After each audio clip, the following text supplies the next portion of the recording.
This is Divine Lifestyles with Tara Magalski.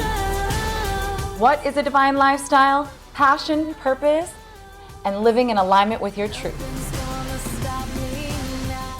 Welcome to Divine Lifestyles, feeding your spirit, mind, and body. I'm your host, Tara Magalski, and today's guest is a very, very interesting, funny man, Frank Ferrante. Frank is an international spokesperson for personal transformation and weight loss, author of his book, May I Be Frank, a subject of the award-winning documentary, May I Be Frank, and featured in the documentary, Hungry for Change. Now, these films and book reflect Frank's journey back to health and spiritual redemption. So, Frank, I actually have to read this because your resume is very, very eclectic, and it's hysterical. So, Frank, he has been in no particular order, a New York City cab driver, a scrap metal hauler, a dishwasher, a census taker, a mailboy, a ditch digger, a bouncer, a legal narcotics distributor, general contractor, actor, radio announcer, carpenter, avid reader, seeker of God, weight gain and weight loss aficionado, recovered alcoholic, junkie, cocaine crazy, smoker, speed freak, raw foodist, vegan, BBQ connoisseur, lover, hater, father, husband, grad student, good guy, bad guy, social activist. May I introduce to you the fabulous Frank Ferrante. Gosh, that was such a mouthful. That was awesome. That was great.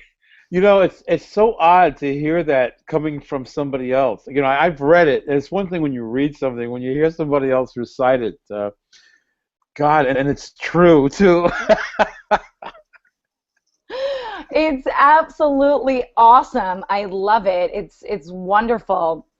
So thank you so much for being here today. Asking me. And let's just get cracking right into it, because I know that you are a fellow New Yorker.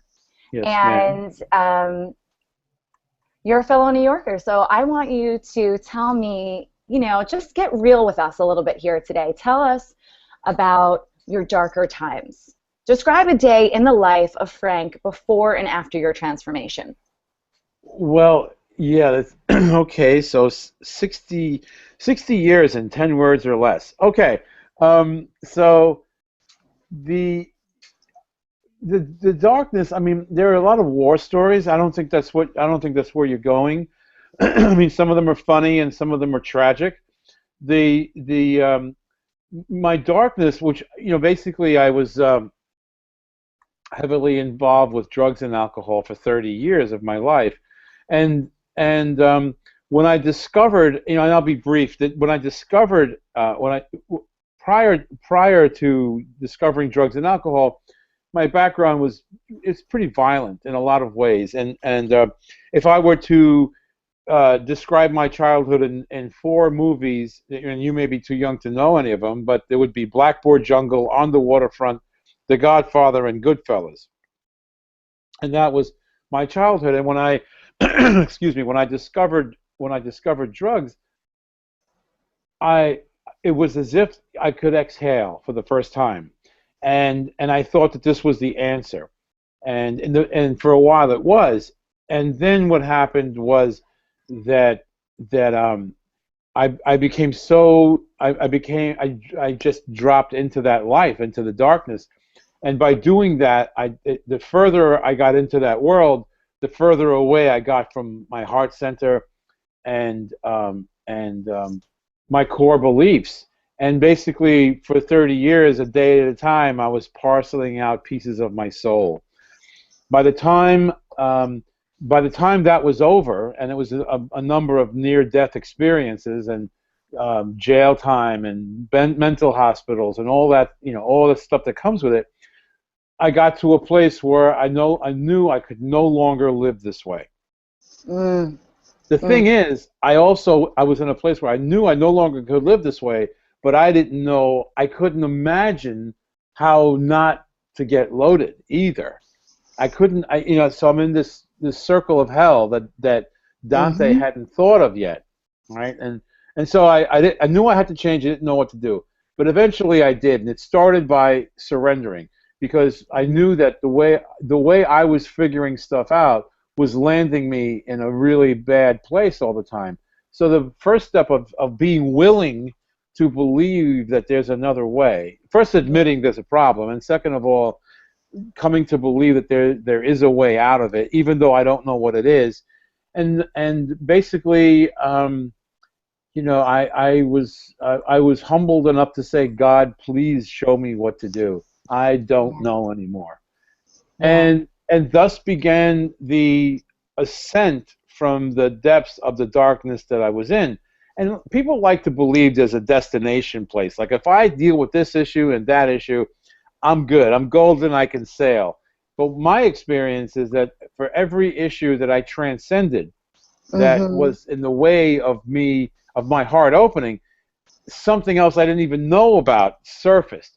And so it's really a lifelong process. There's no destination point, which isn't to say that you're always constantly in a contemplative place and that you're always like struggling. It means that there are times in your life, like even when you climb a mountain, you rest for a couple of days, depending on the height of the mountain. You go up Everest, excuse me, it's not a straight climb. You climb and you rest, climb and you rest. And so that's the way, you know, it's a great metaphor for the spiritual journey. You know? Yeah. So, you know, so the thing is that no matter what the issue, I mean, my issues, I dealt with them through drugs and alcohol, but everybody has the same issues. It just, you know, mine manifested, you know, the drugs and alcohol are neutral. It was my relationship to them that had to change. And by the way, when I stopped using, when I detoxified my body, the same craziness manifested in different behaviors, whether it was sexually acting out or overeating or, you know, just, you know, going crazy trying to make money and all that stuff.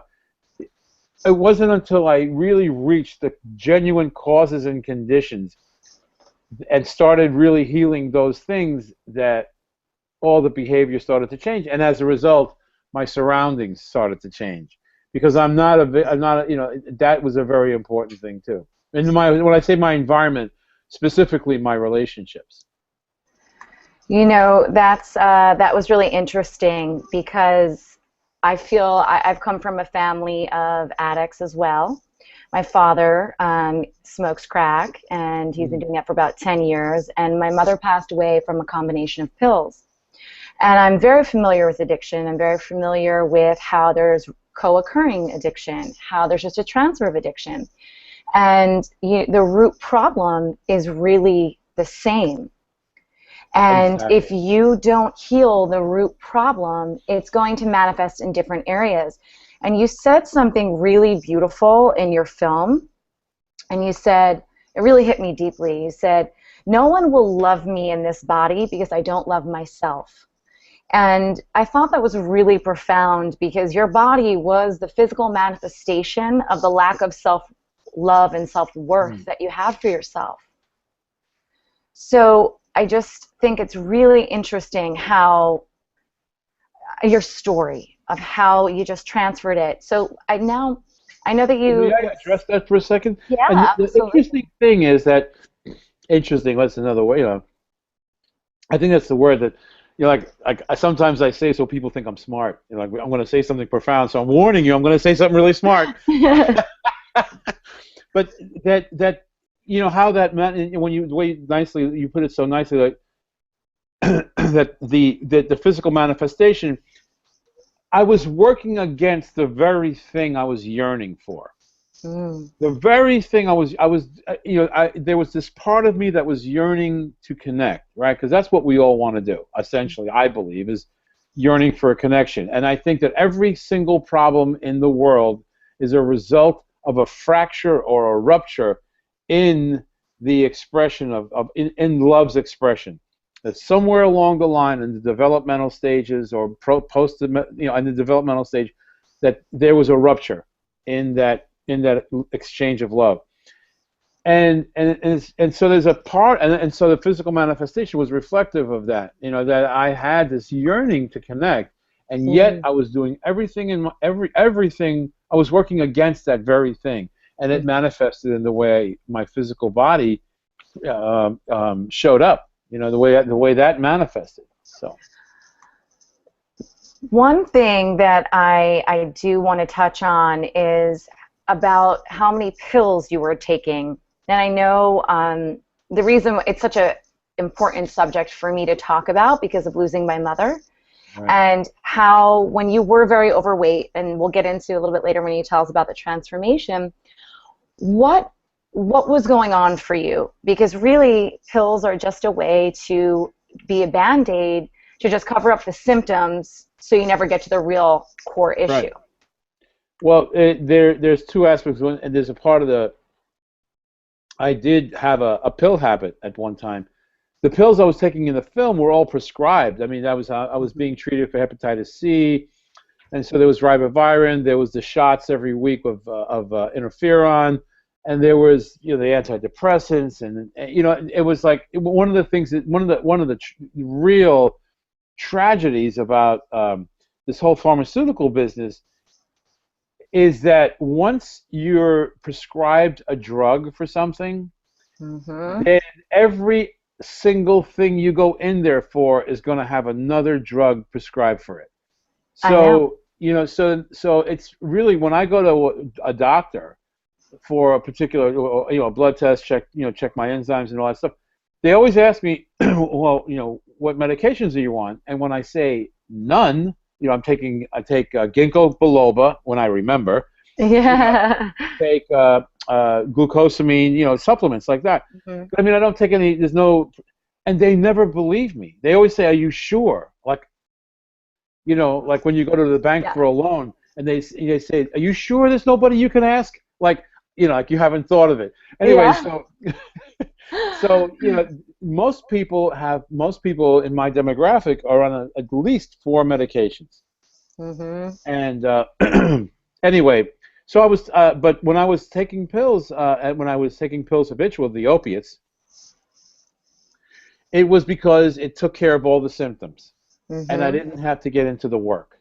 You know, and that's how I led my life. I would really, you know, I would not do the work until I was absolutely pushed to the wall. Yep. I wouldn't do it. Absolutely. So tell me a little bit about, I know you said that you had come to a place where you said, all right, I'm done. I can't do this anymore. This is completely not the way I want to live my life. What was that moment for that catalyst of transformation? Well, it's kind of graphic, if you know. I mean, I like graphic. Well, it was. I got to a point, and you know, there's a number of transformations. You're talking about when I stopped using drugs, or when I lost my weight. First, let's go with stop using drugs. Well, I got to a place where I was no longer going to sleep and waking up. I was passing out and coming to. And to the point where I couldn't even make it to the bedroom. I would be drinking and getting loaded in the living room. I would get up to go to the bedroom, and I would pass out on the floor. Just, you know, and I woke up. I would come to in the morning. I came to this one particular time. I came to in the morning, and I was completely. I fell asleep, you know, passed out with my clothes on, and I woke up completely drenched. And it was because I didn't make it to the bathroom.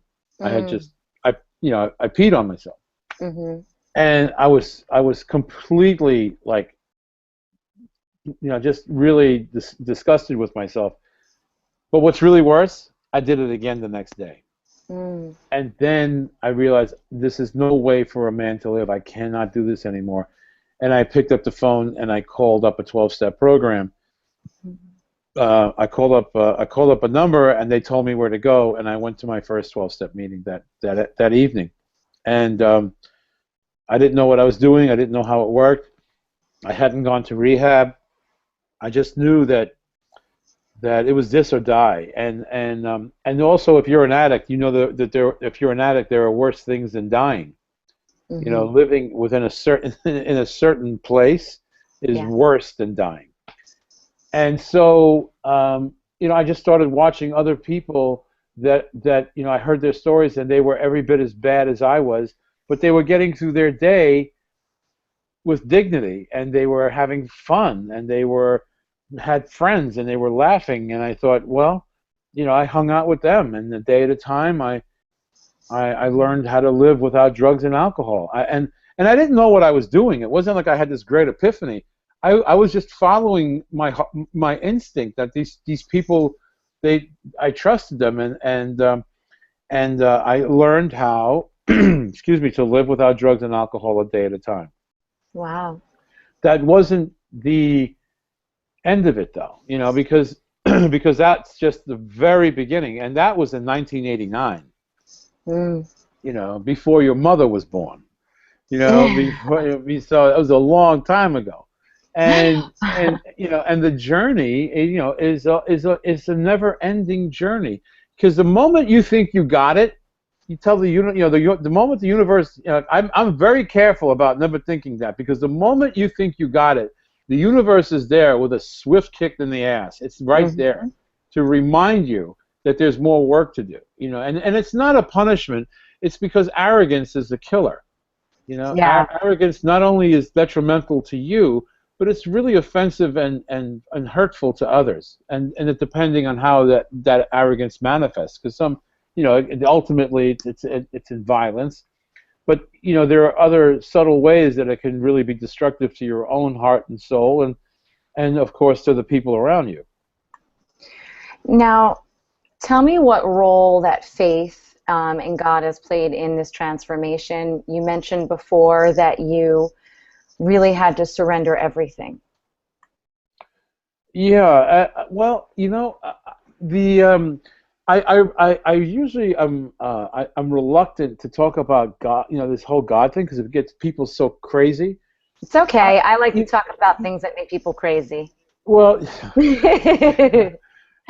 you're from Brooklyn. You do too. Well, I do it in I don't even try. It just happens.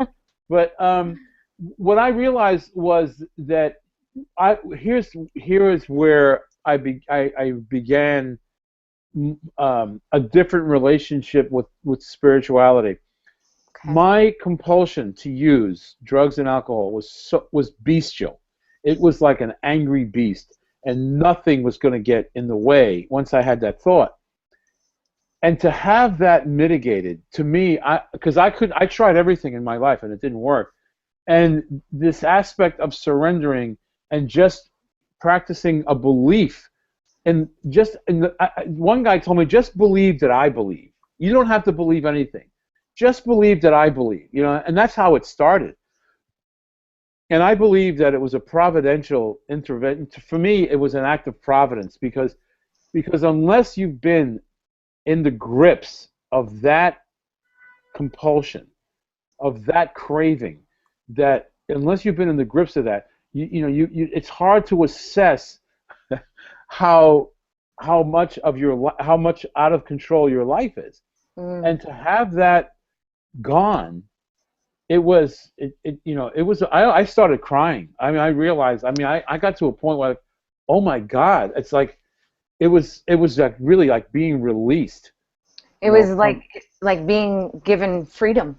It was like being released from the dungeon of my own design, that I couldn't find. The chains. And C.S. Lewis says the gates of hell are locked from the inside. And so I unlocked those gates, and I walked into the remnants of a hurricane that was the life. I got, the compulsion went away, and now I come out of the cellar after the tornado, and there's my life. It's a wreck. And piece by piece, day by day, brick by brick, person by person.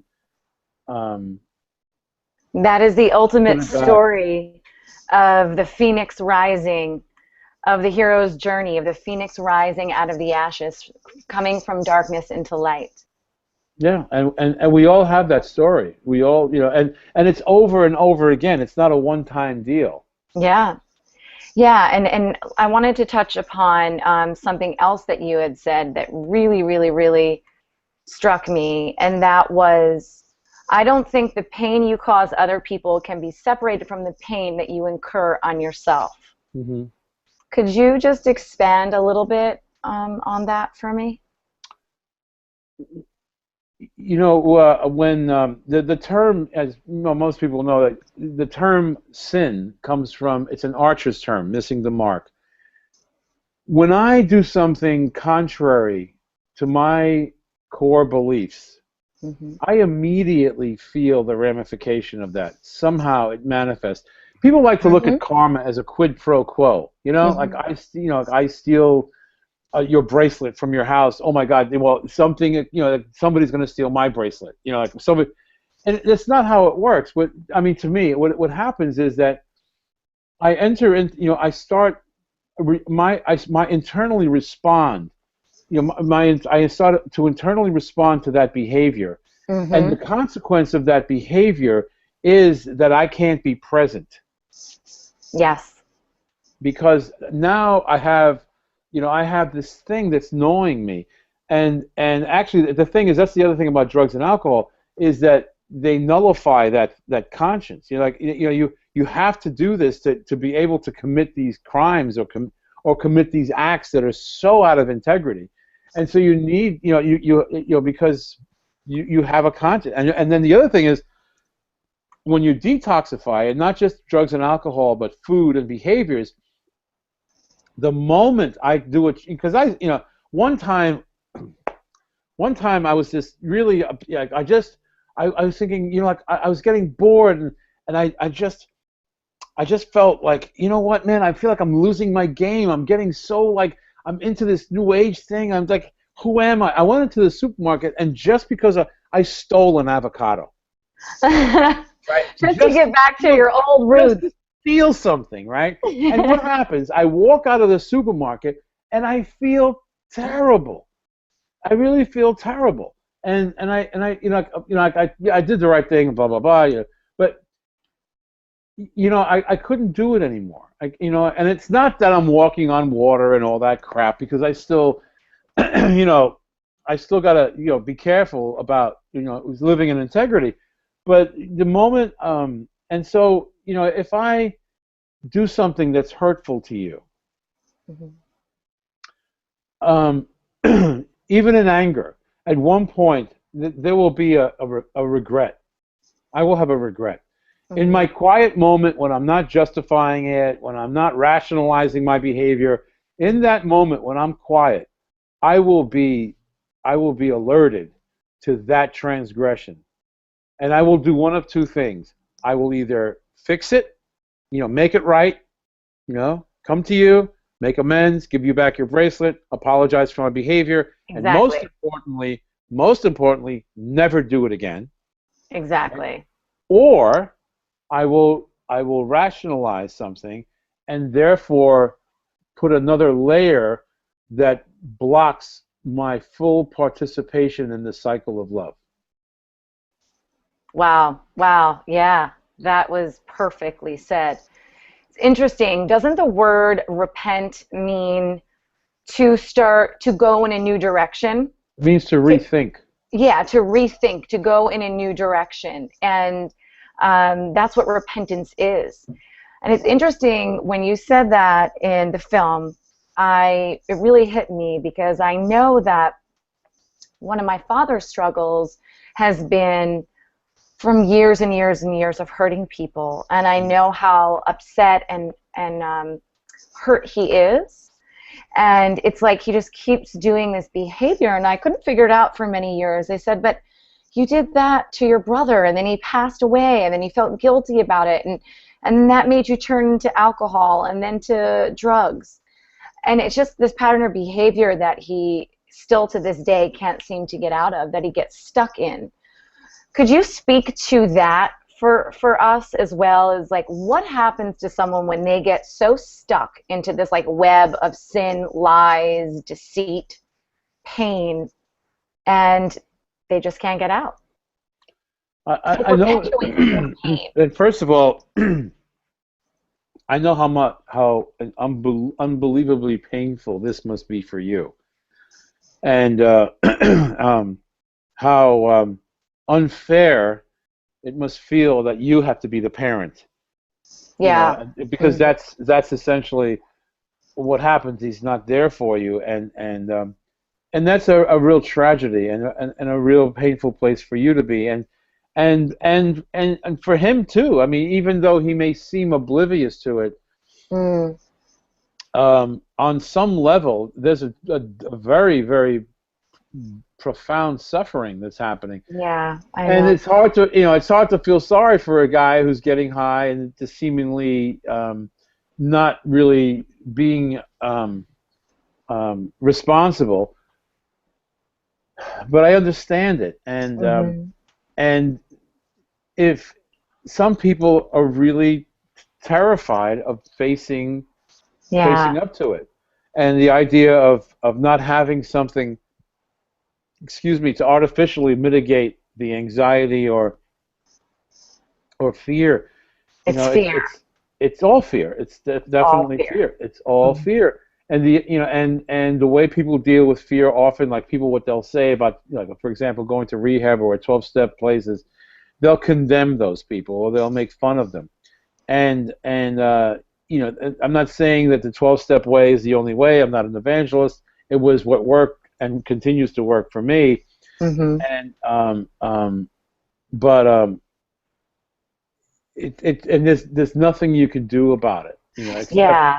and that's the other painful part. There's not, until the person, it's the horse to water factor. Mhm. I mean, it's not like in the 30s, 1930s and 40s, where there really wasn't an awareness. Now everybody has a relative, a friend, or somebody that's using, or that's got a problem.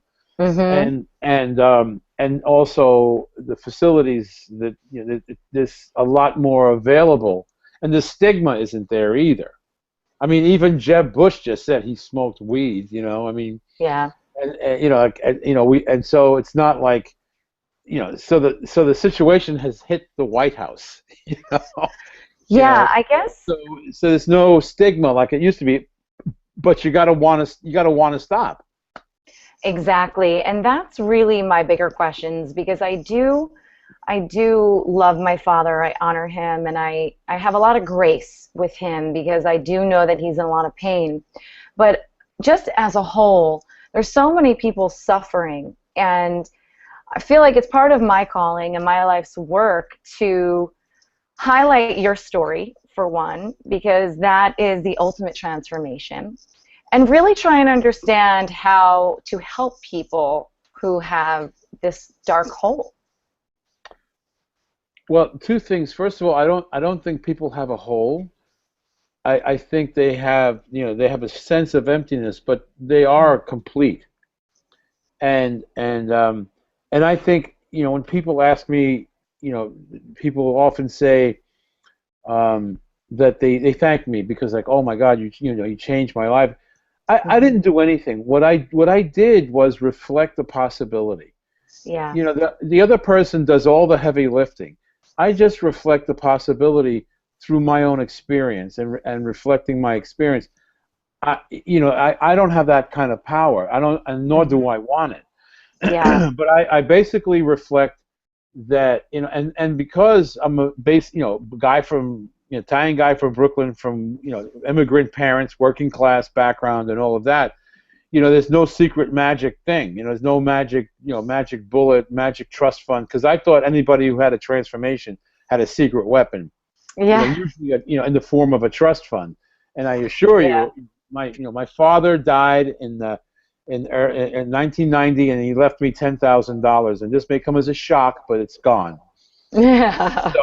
So, um, um, so I lost my train of thought. It's okay.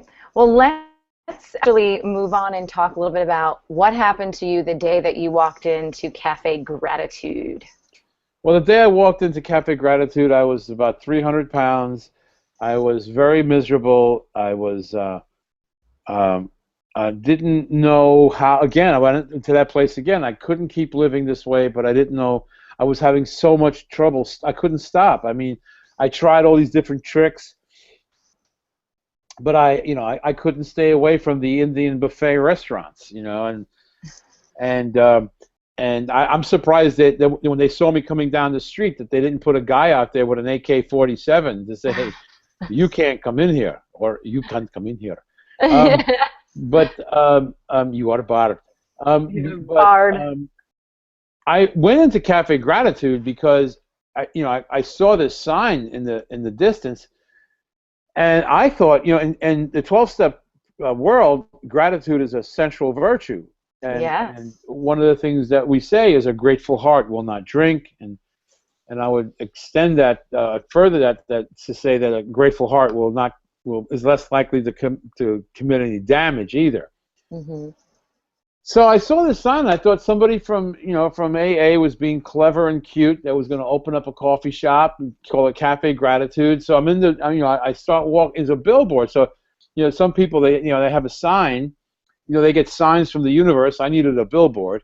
Yeah. And I thought I was going to go into this place and see a bunch of recovering addicts and alcoholics drinking coffee and BSing about their past. That's what I thought.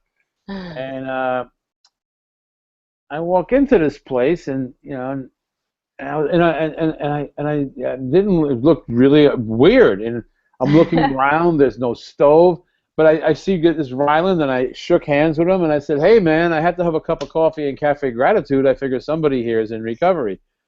And he gently smiled and said, we're all recovering from something, aren't we? So I immediately knew he was not in the 12-step program and just figured he smoked a joint before going to work. And I'm looking around, and I must have looked perplexed, and I said, and he said, well, we're a raw food vegan restaurant. And my first thought was, raw food, how do you cook that? And I didn't really, I didn't know where I was, but the people there were bright and shiny and friendly, and I was incredibly lonely because I had started isolating because I was so fat and I felt bad about myself and all of that. So I was pretty isolated. But I kept going back there because they were so nice, and these young people were reminding me of something that I had all but forgotten, which was idealism. They were just really, really happy, and so I used to go there, and I didn't care about the food or anything like anything that they would anything like that, because I would eat there to hang out and have a salad or whatever. But then I'd leave and have chicken and ribs, because I thought I needed more than leaves to stay alive. And one day Ryland comes to my table and he says, Frankie, you know that movie Super Size Me? I said, well, yeah, that's where that young guy eats himself sick with fast foods for a month.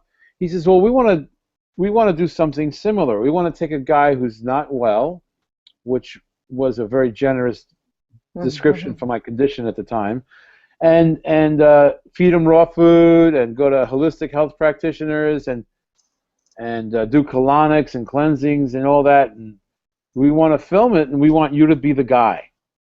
And I said, sure, why not? Whatever. I didn't think anything of it. Nobody knew anything about movies. Nobody had any film experience. We didn't have a camera. And I just thought it was three young guys with a nice idea. And poetically, on Valentine's Day of 2005, we signed an agreement that I would do certain things in a certain way, and I would do what they said. So I basically surrendered and turned my will over to these young, skinny jean wearing guys with baseball caps backwards, eating raw food in their mid-20s. Love it. And that began the next journey. And I did that for 42 days, and they didn't expect me to last that long. They didn't expect. They really did. At any day they thought this guy's gonna cave. This guy's gonna cave.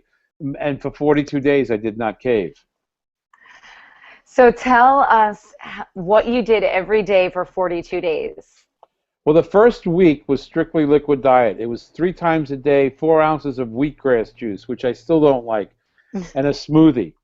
And then whatever the guys at Cafe Gratitude would say, well, this is your lunch, and they'd say this is a pizza, but it didn't resemble a pizza at all. But they called it a pizza, and it was some kind of cardboard, high fiber thing that tasted like a box that I used to move books. And but the rest, but that was one thing I didn't like, was that cardboard fiber thing. But the salads were, the food was, I started to really like it after a while. At first, your taste buds change almost, right? Well, everything changed. Yeah. I mean, everything changed, and then that compounded with colonics. There was one day, during the first week, there was one day where I was laid out. I couldn't even get out of bed.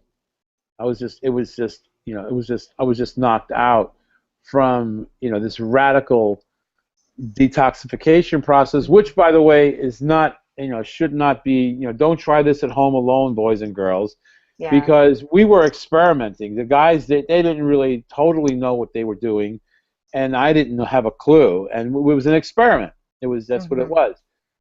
There are definitely more effective, powerful, and intelligent ways to do it. So if people want to follow a particular course, one person I would recommend is follow John Gabriel, who is somebody you might would consider interviewing. He's in Australia, and was 450 pounds, and now looks like an Olympic athlete.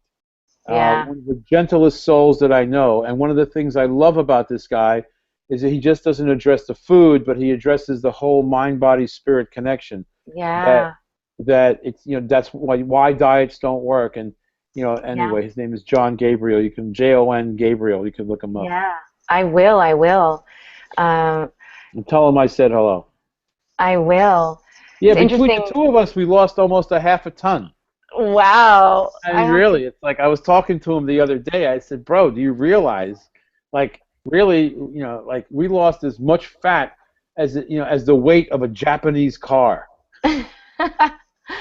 I know. I hear you. I know how hard it is. I also know that I had an issue with myself where I was under eating when I was very depressed. Right. I work with my clients, helping them connect the dots with emotional eating. I say that I specialize in emotional eating and spiritual food because it's all interconnected. Right. So tell me a little bit about what was the biggest challenge that you faced when you were doing the 42-day challenge. There was a point where I was dealing with a lot of cravings, because they refer to sugar as the cocaine of the food world.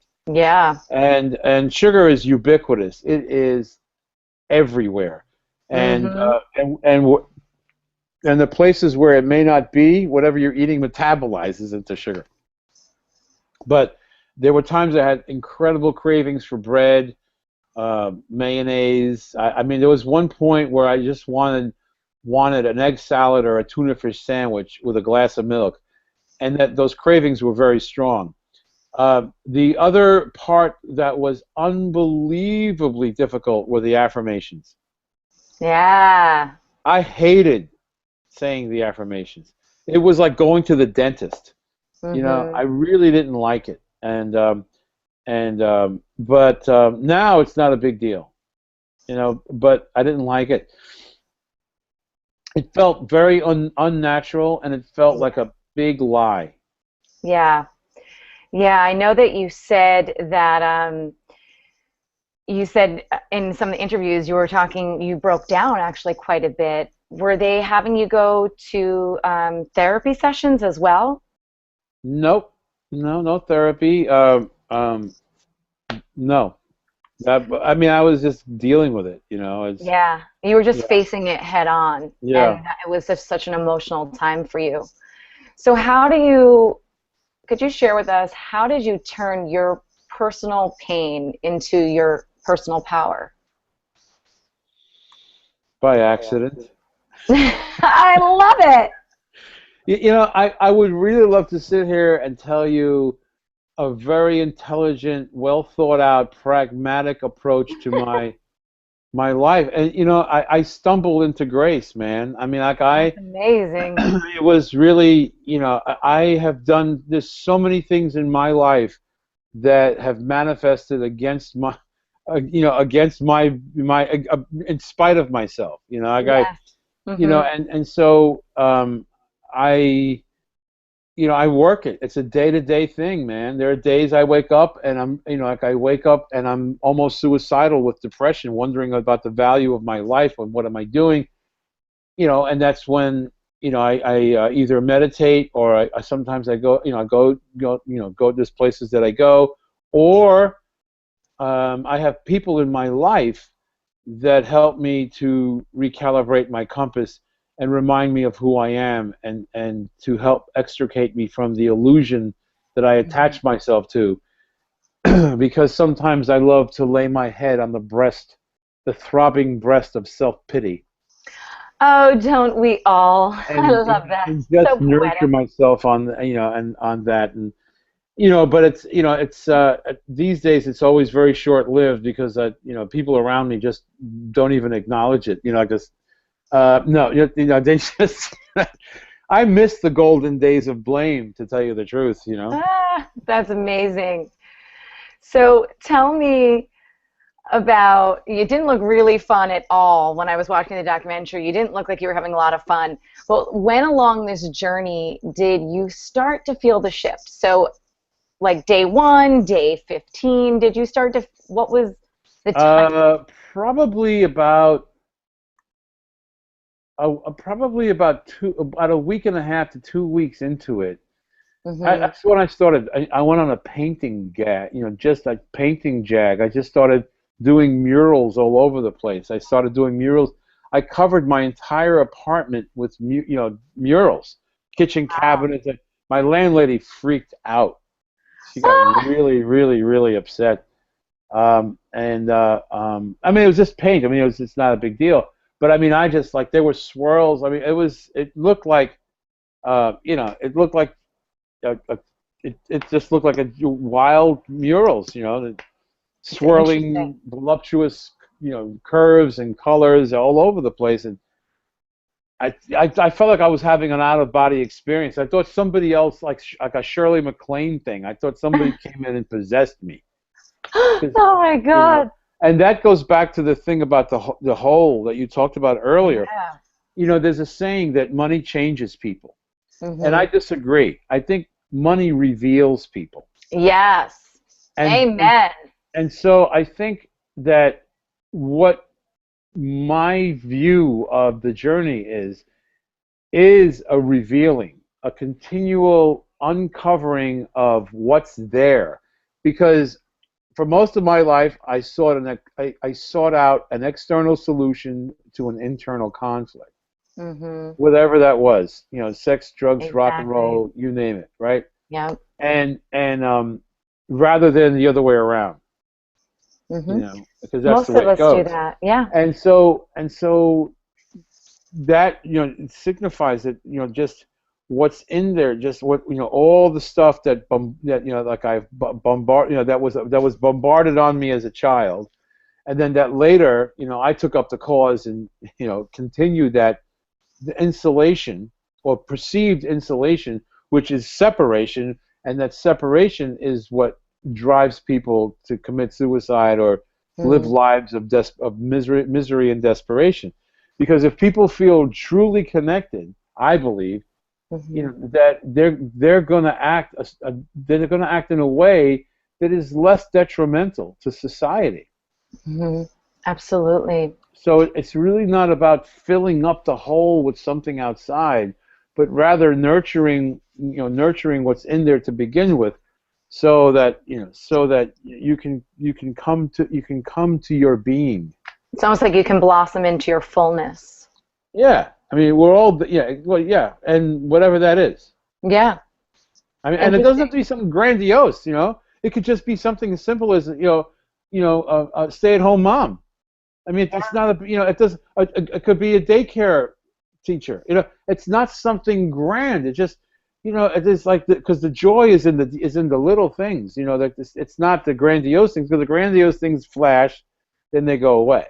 Mm-hmm. and then you get depressed, and that's happened to me when I would do a big show, and then there'd be nothing, and I didn't have the internal mechanism, I didn't have the internal structure and discipline to be balanced with that. So I'd be in this big event, and then I was gone, and I just would just deflate. Yeah. And so it's not about the grandiose thing. It's about it's about the middle path, and the middle path is often boring. Appears boring, but it's balanced. Yeah, it was balanced. It just appears boring. Yeah. You know. So how much weight did you lose? About 120 pounds. Okay. Yeah, it went back and forth. But it was about 100 pounds is legitimate. It was a little more than that, but let's call it 100. And are you still? One of you. Are you still raw vegan? No. You're not. No, I am not raw vegan. Interesting. Okay. Actually, I've been exploring the Vedic. Ayurvedic. The Ayurvedic approach. I feel very, very comfortable with that. So I'm exploring that. Okay. But I mean, I'm primarily a plant-based guy. I mean, definitely. Yeah. So. And there's somebody who's not. Oh, I know, right? It's so sad.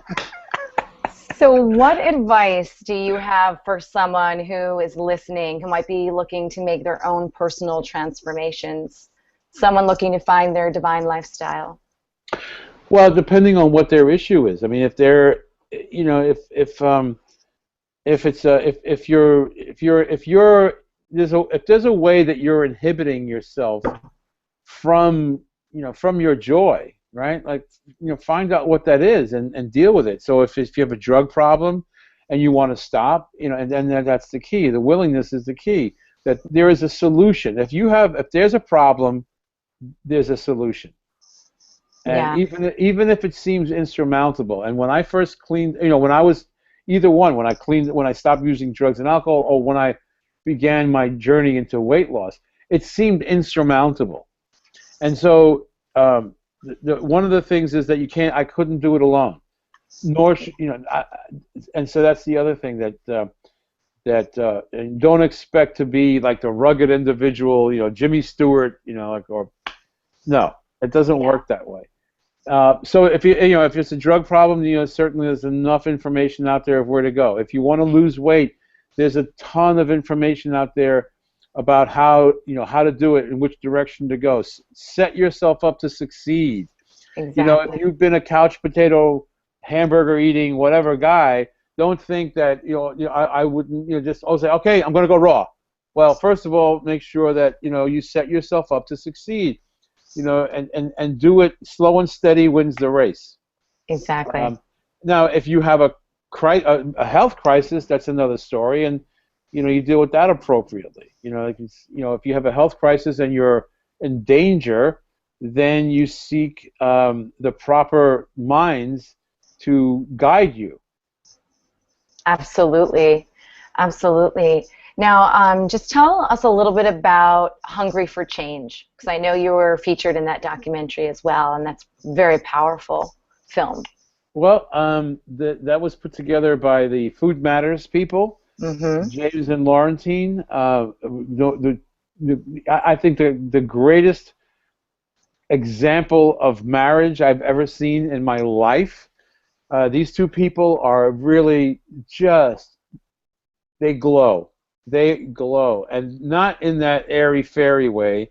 They really have their feet solid on the ground, and their hearts are open. They are two of the most amazing people I've ever met. And they filmed it, and they got a list of people, and I didn't know I was going to be among these incredible people. That's where I got introduced to John Gabriel and that lady who does Crazy Sexy. Yeah, Chris Carr. Chris Carr, and all those really great people in that film, and to be among them, it was a very just very affirming to me and very, very validating. And I like the fact that they deal with the part of the process that's not just nuts and bolts, eat this, don't eat this kind of stuff, because it's like, the food, the drugs, the alcohol, it's all neutral. It's my relationship to those things that I needed to shift. And my relation, which essentially means my relationship to myself, my past, my traumas, whatever my wounds were, and sweep those up, clean them up, and recognize that sometimes they're going to reemerge, but with a lot less force, and deal with those wounds to the point where they become manageable. Do you have a daily self-care practice that you could share with us that really helps you to stay focused? Well, one of the things, first of all, I have people like you in the background all over the place. And like now, if I go to Whole Foods, I'm very self-conscious about what I put in my thing, because there's always, oh, hi. So now I feel like I'm being watched all the time. So like if I want to sneak a cup of coffee, I got to look around, Yeah, you are now known for being the healthy guy. So I can't get fat because I'll lose my job. So exactly. But I read the Course in Miracles. I meditate. I exercise regularly, and part of that is for my body, and part of that is to deal with my depression, because I get depressed sometimes. And I know that if I do high intensity interval training, that counters that. So I do that. Fortunately, it also helps keep my body in shape. But I really, that's one of the main reasons I go is for my head. Me too. Me too. See, you know what I'm saying? I know. I have to work out. Otherwise, I get crazy, anxious, anxiety. I get really a mess. So. Right. So it's part of all those things. Also, I was told a long time ago to do something nice for somebody every day and don't get caught. Yeah, I like that. Right, and that helps you stay. That gives you a line into humility, right? Because if I did something nice for you, I wanted it to be in the Huffington Post, and I wanted everybody to know, so that they would know how great I am, and they would all like me. Exactly. But if I cultivate that from within myself, that's a lot more. That's much more. That's a sustaining experience, and it also enables me to be a much more present person. Yeah. And a nicer person too. Yeah. It's not easy to be a decent human being. It takes work, man. So please tell everyone who's listening where they can go to find out more about your book, watch your movies, and also book you to possibly be a speaker.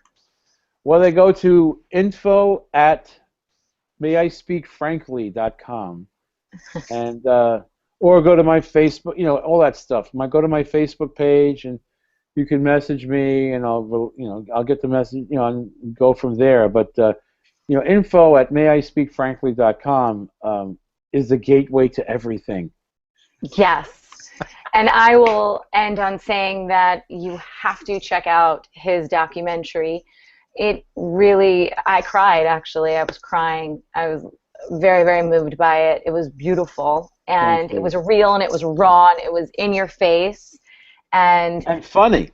And funny, and that's good TV.